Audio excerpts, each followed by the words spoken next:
दुख जीवन का एक ऐसा अटूट हिस्सा है जिसे कोई भी इंसान पूरी तरह से नकार नहीं सकता। यह सच है कि हर इंसान की जिंदगी में दुख आता है, चाहे वो अमीर हो या गरीब, शिक्षित हो या अशिक्षित, बच्चा हो या बूढ़ा।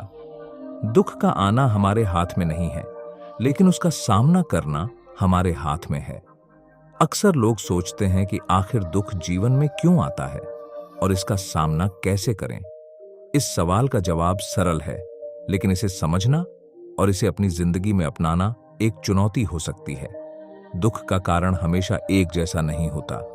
कभी यह हमारे अपने कर्मों का फल होता है तो कभी हालात की मजबूरियों का परिणाम। लेकिन हर दुख के पीछे एक सीख, एक अनुभव और एक नई दिशा छिपी होती है। इसे समझने के लिए आइए एक कहानी के माध्यम से जानें, जिसमें एक आम इंसान के जीवन में दुख, उसके संघर्ष और फिर उससे उभरने की यात्रा को दर्शाया गया है। अर्पित एक छोटा सा गांव में रहने वाला सीधा साधा युवक था। वह पढ़ाई में होशियार था और हमेशा बड़े सपने देखता था। उसके माता पिता एक छोटे किसान थे और घर की आर्थिक स्थिति भी काफी कमजोर थी। लेकिन अर्पित के मन में कुछ कर गुजरने की आग थी और वह चाहता था कि उसके परिवार का जीवन बेहतर हो। अर्पित ने शहर के बड़े कॉलेज में दाखिला लिया और वहां जाकर पढ़ाई शुरू की। पहले तो सब कुछ अच्छा चल रहा था, लेकिन जैसे जैसे समय बीता, अर्पित को एहसास हुआ कि महानगर में जीवन कठिन है। उसे अपने घर से दूर रहकर पढ़ाई करनी पड़ रही थी। दोस्तों का साथ नहीं था और खर्चे का दबाव भी था। यहां तक कि एक समय ऐसा आया जब उसकी पढ़ाई के खर्चे उठाने में उसके माता पिता को अपनी सारी जमा पूंजी भी लगानी पड़ी। अर्पित के जीवन में दुख की शुरुआत तब हुई जब उसके पिता अचानक बीमार हो गए। बीमारी इतनी गंभीर थी कि इलाज में बहुत सारे पैसे लग गए। अर्पित की पढ़ाई छूट गई और परिवार पर कर्ज का बोझ बढ़ता गया। उसे अपनी पढ़ाई छोड़नी पड़ी और घर आकर अपने पिता की देखभाल करनी पड़ी। इस दुखद समय में उसने सोचा कि उसके सारे सपने टूट गए। अर्पित कई बार खुद से सवाल करता, आखिर ये दुख क्यों आया है मेरे जीवन में? मैंने तो किसी का बुरा नहीं किया, हमेशा मेहनत की है, तो फिर ये सब मेरे साथ क्यों हो रहा है? उसकी आत्मा टूट चुकी थी। उसे लगने लगा कि अब उसका जीवन कभी भी बेहतर नहीं होगा। वह रात रात भर जागता, लेकिन उसके सवालों का कोई जवाब नहीं मिलता। एक दिन जब अर्पित एकांत में बैठा अपने दुख का हल ढूंढ रहा था, तब उसकी मुलाकात गांव के एक साधु महाराज से हुई। साधु ने उसके चेहरे की उदासी देखी और उससे इसका कारण पूछा। अर्पित ने अपने दिल का सारा दर्द साधु को बता दिया। उसकी बातें सुनने के बाद साधु मुस्कुराए और कहा, बेटा, दुख जीवन का हिस्सा है। ये हमें कुछ सिखाने के लिए आता है, कभी कभी जीवन में उन चीजों का मूल्य समझाने के लिए जिनकी हमें आदत हो चुकी होती है। अर्पित को साधु की बात समझ में नहीं आई। उसने कहा, लेकिन महाराज, मैं हमेशा सही मार्ग पर चला हूं, मैंने किसी का बुरा नहीं किया, तो फिर ये दुख मेरे जीवन में क्यों आया? साधु ने उसे समझाते हुए कहा, बेटा, दुख जीवन में इसलिए आता है क्योंकि यह हमारे भीतर छिपी हुई शक्ति को बाहर लाता है। दुख ही वो कारण बनता है जिससे हम अपनी कमजोरियों को पहचानते हैं और उन्हें दूर करने का प्रयास करते हैं। यदि जीवन में दुख न हो तो हमें खुशियों का मूल्य कभी समझ नहीं आता। जब तुम कठिन समय से गुजरोगे, तभी तुम्हें अपनी वास्तविक क्षमता का एहसास होगा। उन्होंने आगे कहा, जीवन में हर दुख एक परीक्षा की तरह होता है। जब हम इसका सामना हिम्मत और धैर्य से करते हैं, तभी हमें जीवन में स्थिरता और आत्मविश्वास मिलता है। दुख से घबराने की बजाय इसे स्वीकार कर इसे एक सीढ़ी की तरह उपयोग करना चाहिए, ताकि हम अपने जीवन में आगे बढ़ सकें। साधु ने अर्पित को दुख का सामना करने के कुछ उपाय भी बताए। उन्होंने कहा, सबसे पहले खुद पर भरोसा करो और इस बात को मानो कि यह समय भी बीत जाएगा। यह सोचो कि हर मुश्किल के बाद एक नया रास्ता निकलता है। दूसरा, अपने लक्ष्यों पर ध्यान केंद्रित करो और ये मत भूलो कि तुमने अपने जीवन में क्या उद्देश्य रखा है। यदि तुम धैर्य से काम लोगे और खुद पर विश्वास रखोगे, तो जीवन की हर मुश्किल को पार कर सकोगे। अर्पित ने साधु की बातें ध्यान से सुनी। उसे एहसास हुआ कि दुख जीवन का हिस्सा है और यह उसे कमजोर करने के लिए नहीं, बल्कि उसे सशक्त बनाने के लिए है। वह एक नए आत्मविश्वास से भर गया और अपने जीवन को एक नई दिशा देने का निर्णय किया। अर्पित ने फिर से काम करना शुरू किया। इस बार उसकी सोच बदल चुकी थी। उसने गांव के बच्चों को पढ़ाना शुरू किया, जिससे उसे कुछ पैसे मिलने लगे। धीरे धीरे उसने अपने परिवार की मदद करना शुरू किया और अपनी पढ़ाई को भी जारी रखा। उसने एक बार फिर अपने लक्ष्य पर ध्यान केंद्रित किया और पढ़ाई पूरी करने के बाद एक अच्छी नौकरी हासिल की। अर्पित ने यह समझ लिया था कि जीवन में आने वाले दुख का उद्देश्य उसे रोकना नहीं था, बल्कि उसे आगे बढ़ाने और उसकी क्षमता को निखारने के लिए था। आज अर्पित एक सफल व्यक्ति है और उसने अपने संघर्ष से यह सीखा कि हर दुख हमें कुछ सिखाने के लिए आता है। अर्पित की इस कहानी से हमें यह सीख मिलती है कि जीवन में दुख का आना स्वाभाविक है, लेकिन उसका सामना करना हमारे हाथ में है। दुख को समझें, उससे कुछ सीखें और उसे एक नए अवसर के रूप में देखें। यदि हम हर दुख को एक सकारात्मक दृष्टिकोण से देखेंगे तो वह हमें मजबूत बनाएगा और हमारे जीवन को नई ऊंचाइयों तक पहुंचाने का साधन बनेगा। दुख से हार मानने के बजाय उसका स्वागत कर उसे अपने जीवन में एक शिक्षक की तरह स्वीकार करें। तभी हम अपने जीवन को सच्चे अर्थों में समझ पाएंगे और एक सफल एवं खुशहाल जीवन जी पाएंगे। दोस्तों, आज हम एक महत्वपूर्ण विषय पर चर्चा करेंगे। इस मुश्किल समय में सही निर्णय लेना। जीवन में ऐसे क्षण आते हैं जब हमें कठिन निर्णय लेने पड़ते हैं। आज की कहानी एक ऐसे व्यक्ति की है जिसने इन कठिनाइयों का सामना किया और सही रास्ता चुना। तो चलिए हम शुरू करते हैं। यह कहानी है एक शांत और हरे भरे जंगल की, जहां की हरियाली इतनी घनी थी कि सूरज की रोशनी भी मुश्किल से जमीन तक पहुंच पाती थी। उस जंगल के बीचों बीच एक छोटी सी झोपड़ी थी, जिसमें एक साधु रहा करते थे। उस साधु का नाम था महात्मा ज्ञानी। वह एक बहुत ही ज्ञानी, शांत और परोपकारी व्यक्ति थे। उनके पास कोई भौतिक सुख सुविधाएं नहीं थीं, लेकिन उनके पास जो था वह अमूल्य था, जीवन का ज्ञान। जंगल के पास के गांव में कई गरीब बच्चे रहते थे। उनका जीवन कठिनाइयों से भरा हुआ था। भूख, गरीबी और शिक्षा की कमी। उनके पास साधनों की कमी थी, लेकिन उनके दिल में कुछ सीखने की गहरी लालसा थी। उन बच्चों को महात्मा ज्ञानी ने अपने शिष्य बना लिया था। हर दिन वे बच्चे जंगल में उस साधु के पास जाते और जीवन की कठिन सच्चाइयों को सरल भाषा में सीखते। एक दिन महात्मा ज्ञानी ने बच्चों को बुलाया और उन्हें एक महत्वपूर्ण पाठ सिखाने का निर्णय लिया। उस दिन जंगल का माहौल शांत था। पंछियों की मधुर ध्वनि और हवा की सरसराहट के बीच साधु ने सभी बच्चों को अपने चारों ओर बैठने के लिए कहा। आज का दिन विशेष है, महात्मा ज्ञानी ने मुस्कुराते हुए कहा। आज हम सीखेंगे कि मुश्किल समय में सही निर्णय कैसे लिया जाए। बच्चों ने ध्यान से साधु की ओर देखा। वे समझ गए थे कि आज का पाठ उनके जीवन के लिए महत्वपूर्ण होने वाला है। महात्मा ने एक गहरी सांस ली और कहानी शुरू की। कई साल पहले एक समय था जब इस जंगल में भयंकर सूखा पड़ा था। चारों ओर पानी की भारी कमी हो गई थी। पेड़ सूखने लगे थे और जानवरों को भी मुश्किल हो रही थी। लोग बहुत चिंतित थे। इसी समय जंगल के किनारे एक छोटा गांव बसा हुआ था। वहां एक किसान रहता था जिसका नाम था रामू। रामू गरीब था, लेकिन मेहनती था। उसने अपनी जमीन पर बहुत परिश्रम से फसल उगाई थी, पर अब सूखा पड़ने के कारण उसकी सारी फसल बर्बाद होने वाली थी। साधु की आंखों में गहरा ज्ञान था और बच्चे बिना एक शब्द बोले उनकी बातें सुनते रहे। रामू बहुत चिंतित था। महात्मा ने जारी रखा। उसे समझ नहीं आ रहा था कि वह क्या करे। एक दिन वह जंगल में चलने के लिए निकला ताकि वह कुछ समय अकेले बिता सके और अपने विचारों को स्पष्ट कर सके। चलते चलते वह इस जंगल के अंदर पहुंचा, जहां वह एक प्राचीन वृक्ष के नीचे बैठ गया।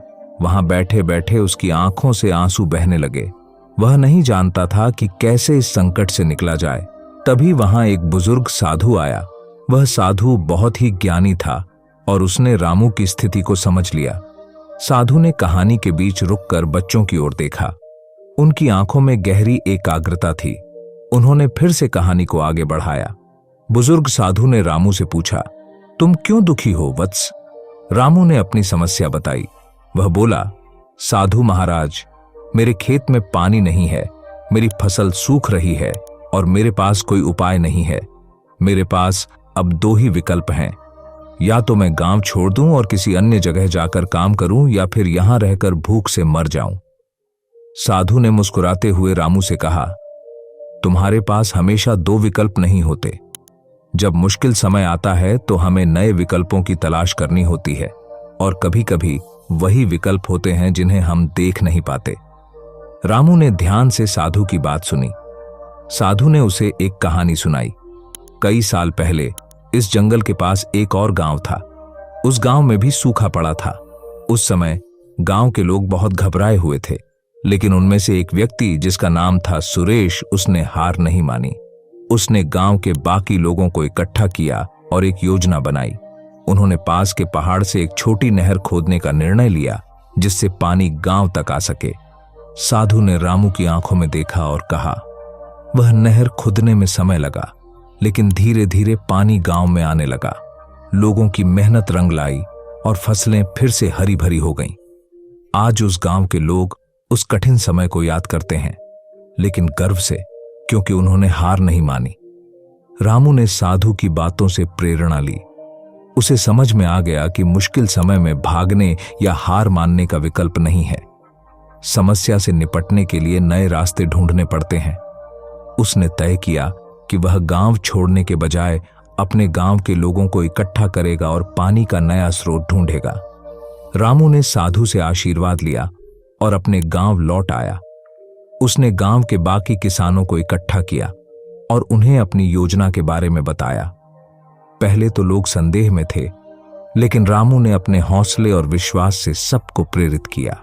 वह साधु की कहानी को बार बार सुनाता और कहता, अगर हम मिलकर काम करें तो कुछ भी असंभव नहीं है। गांव के लोगों ने रामू का साथ दिया। उन्होंने मिलकर एक छोटी सी नहर खोदी, जिससे पहाड़ों का पानी उनके खेतों तक पहुंच सके। कई हफ्तों की मेहनत के बाद आखिरकार उनकी नहर तैयार हो गई और पानी उनके खेतों में बहने लगा। गांव के लोगों की खुशी का ठिकाना नहीं था। रामू का सही निर्णय और उसके हौसले ने गांव को तबाही से बचा लिया था। रामू ने उस साधु का धन्यवाद किया जिसने उसे सही रास्ता दिखाया था, और इसी तरह मुश्किल समय में सही निर्णय लेकर रामू ने अपने गांव को बचाया और अपने आप को एक सच्चा नेता साबित किया। महात्मा ज्ञानी ने कहानी समाप्त की और बच्चों की ओर देखा। सबकी आंखों में चमक थी, मानो उन्होंने जीवन का कोई बड़ा रहस्य जान लिया हो। साधु ने कहा, बच्चों, जब भी तुम मुश्किल समय में फंसो तो यह याद रखना कि समस्या से भागना समाधान नहीं है। अगर हम ठंडे दिमाग से सोचें और नए विकल्पों की तलाश करें तो हम हर कठिनाई का सामना कर सकते हैं। रामू की तरह तुम्हें भी अपनी समस्याओं से लड़ने का साहस रखना चाहिए। जीवन में बहुत बार हमारे सामने ऐसे निर्णय आते हैं जहां हमें यह सोचना होता है कि हम हार मानें या डटे रहें। हमेशा याद रखना, जो मुश्किलों से लड़ता है वही विजयी होता है। बच्चों ने उस दिन यह सीख लिया कि जीवन में कभी भी हार नहीं माननी चाहिए। मुश्किल समय में सही निर्णय लेने के लिए संयम, धैर्य और सूझबूझ जरूरी होती है। अगर आपको यह कहानी पसंद आई हो और इससे प्रेरणा मिली हो तो इसे लाइक करें और अपने दोस्तों के साथ शेयर करें। ऐसी ही और प्रेरणादायक कहानियों के लिए हमारे चैनल को सब्सक्राइब करना न भूलें। याद रखें, जीवन में हर चुनौती हमें एक नया सबक सिखाती है। अगली बार फिर मिलेंगे एक और प्रेरणादायक कहानी के साथ। धन्यवाद। मेहनत और समर्पण से बनाई गई हर रचना में आत्मा होती है और यह आत्मा ही उसे अनमोल बनाती है। हमें न केवल अपने हुनर से बल्कि अपनी लगन और अपने प्यार से भी अपनी कला को संवारना चाहिए। प्राचीन भारत के एक छोटे से गांव में एक मशहूर मूर्तिकार शिवराम अपने बेटे अजय के साथ रहते थे। शिवराम अपने गांव और आसपास के इलाकों में अपनी कला के लिए जाने जाते थे। उनकी बनाई हुई मूर्तियां इतनी जीवंत होती थीं कि देखने वाले स्तब्ध रह जाते थे। उनके हाथों में ऐसी ताकत और कारीगरी थी कि पत्थर भी उनके स्पर्श से जीवंत हो जाता था। शिवराम का एक ही सपना था, उनका बेटा अजय भी उनकी तरह एक महान मूर्तिकार बने। लेकिन अजय में इस कला के प्रति वो जिज्ञासा नहीं थी। उसे अपने पिता का सम्मान तो था, लेकिन वो नहीं समझ पाता था कि पत्थरों को तराशने में इतनी खुशी कैसे मिल सकती है। उसे लगता था कि जीवन का अर्थ कुछ और है, न कि पत्थरों से खेलना। एक दिन शिवराम ने अजय को अपने पास बुलाया और कहा, बेटा, मैंने तुम्हारे लिए एक विशेष पत्थर चुना है। इस पत्थर में एक देवी की प्रतिमा छिपी है, तुम उसे बाहर लाओ। अजय हैरान था। उसने कभी सोचा नहीं था कि उसके पिता उसे इस तरह की जिम्मेदारी देंगे। वह थोड़ा डरा हुआ था, लेकिन पिता के कहने पर पत्थर के पास गया। शिवराम ने उसे मूर्तिकला के बुनियादी सिद्धांत सिखाए और दिखाया कि कैसे धीरे धीरे पत्थर को काटना होता है। अजय ने उत्साह के साथ काम शुरू किया, लेकिन जल्दी ही उसे ये काम कठिन लगने लगा। कई बार पत्थर के गलत हिस्से पर चोट लग जाती और अजय निराश हो जाता। उसने शिवराम से कहा, पिताजी, यह काम मेरे बस का नहीं है, मैं इसे नहीं कर सकता। शिवराम मुस्कुराए और बोले, हर कला में कठिनाई होती है बेटा। ये सिर्फ मेहनत नहीं, समर्पण भी मांगता है। तुम हिम्मत मत हारो, कोशिश करते रहो। शिवराम ने फिर अजय को एक और आसान काम दिया। उन्होंने उसे एक साधारण पत्थर की मूर्ति बनाने को कहा। इस बार अजय ने धैर्य और मेहनत से काम किया। हर चोट में उसने अपने पिता की सिखाई विधि को ध्यान में रखा। धीरे धीरे उस साधारण पत्थर से एक सुंदर मूर्ति उभर आई। अजय ने महसूस किया कि मूर्तिकला में धैर्य और सटीकता का बहुत बड़ा योगदान होता है। जैसे जैसे उसने अपने पिता के साथ काम करना शुरू किया, उसे समझ में आने लगा कि पत्थरों में आत्मा होती है और मूर्तिकार का काम उस आत्मा को बाहर लाना है। एक दिन गांव के प्रधान ने मंदिर के लिए एक विशेष प्रतिमा बनाने का आदेश दिया। यह प्रतिमा गांव के देवी देवताओं की सबसे बड़ी और पवित्र प्रतिमा होने वाली थी। शिवराम ने इस काम को पूरी गंभीरता के साथ लिया, लेकिन इस बार उन्होंने सोचा कि अब अजय को भी इस कार्य में पूरी तरह शामिल करना चाहिए। शिवराम ने अजय से कहा, इस मूर्ति को बनाना तुम्हारे जीवन की सबसे बड़ी परीक्षा होगी। अगर तुम इसे सफलतापूर्वक बना सको तो समझना कि तुम सच्चे मूर्तिकार बन गए हो। अजय ने अपने पिता की बातों को गंभीरता से लिया। उसने पत्थर का आकार देना शुरू किया। उसने महीनों तक अपने पिता के साथ मिलकर उस मूर्ति पर काम किया, परंतु एक दिन अचानक मूर्ति का एक हिस्सा टूट गया। अजय को बहुत गुस्सा आया और उसने वो अधूरी मूर्ति वहीं छोड़ दी। उसके मन में यह विचार आया कि शायद वह इस कार्य के लिए बना ही नहीं है। अजय ने अपने पिता से कहा, पिताजी, शायद यह कला मेरे बस की बात नहीं है। मैंने सब कुछ किया, लेकिन फिर भी असफल रहा।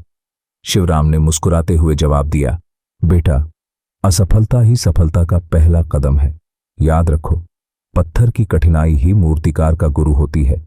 जितनी कठिनाई होगी उतनी ही बेहतर कला होगी। अगर हर चोट पत्थर को तोड़ दे तो हम कभी महान मूर्ति नहीं बना सकते। अजय के मन में अपने पिता की बातों का असर हुआ। उसने ठान लिया कि वह हार नहीं मानेगा और उसने फिर से मूर्ति बनाना शुरू किया। इस बार उसने अधिक ध्यान और धैर्य के साथ काम किया। कई दिनों की कड़ी मेहनत और संघर्ष के बाद अंततः मूर्ति पूर्ण हो गई। जब मूर्ति तैयार हुई तो गांव में उसका अनावरण किया गया। सभी ने उस मूर्ति की प्रशंसा की।